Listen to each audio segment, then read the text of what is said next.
In a quiet town neighborhood on Elm Street, where the sidewalks were lined with oak trees and the smell of fresh-cut grass lingered in the air, stood a small, neglected wooden box. It was once a vibrant, little free library, filled with books for all ages. But over time, the paint had chipped, the hinges had rusted, and the shelves had emptied. 10-year-old Maya Patel noticed it every day on her walk home from school. She loved books, adventures, mysteries, stories about faraway places. And the idea that this tiny library could bring joy to her community made her heart ache to see it forgotten.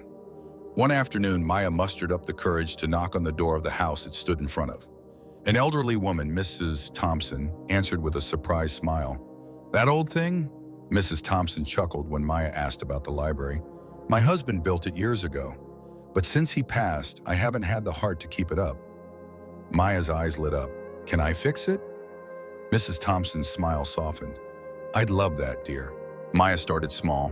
She sanded the wood, repainted it a cheerful blue, and even carved little stars along the edges, just like her dad had taught her in his workshop.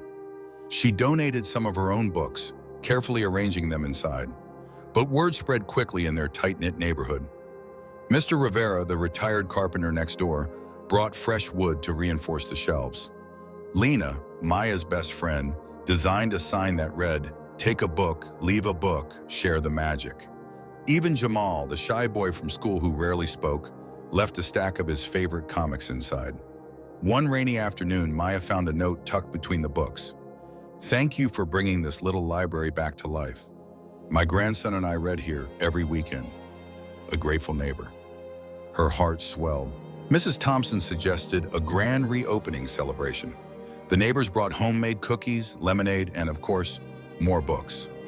Kids sat cross-legged on the sidewalk as Mrs. Chen, the local librarian, read aloud from a beloved story. As laughter filled the air, Maya realized something magical had happened.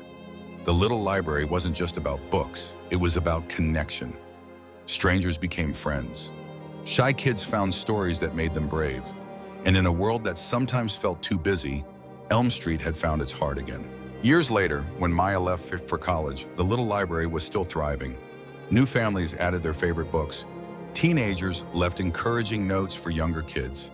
And Mrs. Thompson, now with a head full of silver hair, still sat on her porch every evening, watching neighbors stop by. And every time Maya came home to visit, she'd find a new surprise inside. A handwritten thank you, a book she'd loved as a child, or sometimes just the quiet comfort of knowing that small acts of kindness could grow into something beautiful.